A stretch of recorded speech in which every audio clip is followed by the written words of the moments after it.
I want to make this really quick. And this is how this video is going to pretty much be elaborated. It's going to be political and it's going to be a little bit economic. So let's go. Okay, in this video, I'm going to touch on more than one topic. So it's going to feel like I'm trying to digress, but as I mentioned, I'm going to try to be economic and political.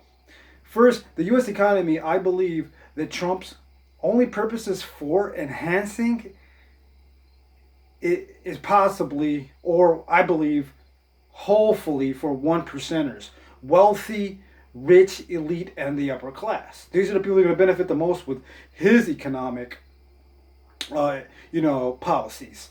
Okay, now, and basically to force feed the military budget in case of a nuclear fallout with taxpayers' money. And guess who's gonna be at whose expense is gonna be? Obviously, the lower and the middle class, right? And so this money can go to family budgets instead of military budgets. Instead, Trump has no plans to pay any of the national debt either, which is at an all-time milestone high at 22 trillion, with 5 trillion they owe to China, who is in a forced trade war with the US. At the pace, the economy will face a recession greater than the one in Obama's time. And it's kind of like a bodybuilder who's going to be off a cycle and he's going to have a show not too long from now. That's what's going to end up happening. He's going to go flat and loose. So let's get to the gun issues now. Okay, moving from politics into the gun issues, I know that politics are staged to play in order. Like when there's a shooting, Republicans like to use mental illness or social media as their scapegoat, whereas the Democrats will use restrictive gun laws or even a buyback program, which I don't believe in because no one bought guns from the government anyway, so why should they return them back to the government? This is exactly what the CIA want, the mind control program. They want everyone who believes they're empowered, right, to have a security blanket over them and feel like they are protected, but they're in reality they're being duped. So, they're trying to strip you of your Second Amendment rights right under your nose. They're playing a role with everyone, with their only intention solely around taking your guns. So, more shootings, less gun rights.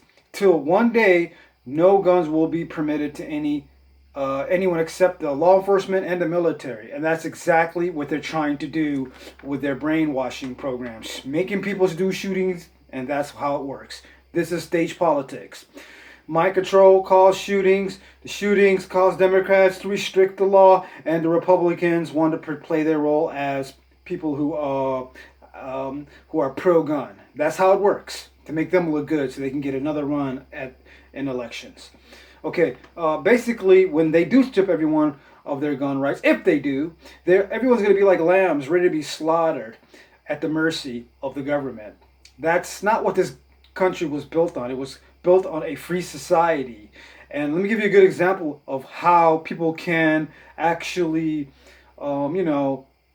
assist in this country and create a free society. So one of the things I can tell you is that in 1765 there was a revolution, and in this revolution civilians armed themselves and they were called the Minutemen. That is one good example of people who fight for their rights and for a free society against political corruption. So with all that said, all I can tell you is when you vote, you have to understand that you can't take sides with Republican or Democrats. You have to really look at all your candidates. Donald Trump, he's kind of like takes two left and right stances with the gun issue. We don't know. He's unpredictable. He's the most unpredictable president we ever had.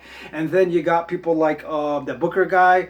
Well, guess what? He's a hardliner person when it comes to guns and gun rights. So he's against guns. And then you got people like Chuck Schumer, who's a senator, and he wants to ban body armor. As we speak, we might be losing body armor. So I know this sounds crazy, but Biden might be our only opportunity, and I'll tell you a reason why. Because he was already going through everything we're going through now in Obama's administration. He's had tasted a lot of this.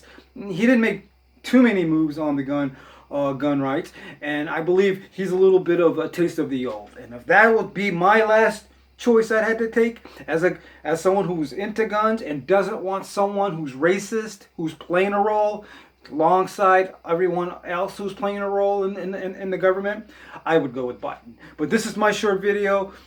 And it was nice sharing with you. And you have to understand, there's a special quote I'm going to use that comes from a famous movie actor by the name, okay, well, his name was Rick Grimes on The Walking Dead. And he said, no matter what happens, it's human nature to get together. So remember, everyone has to unite in order to fight for their Second Amendment rights. We all are the same members of the human race. We all have to stand together and be the new age Minutemen and fight for our gun rights. Thank you for this short video and whatever it's given you.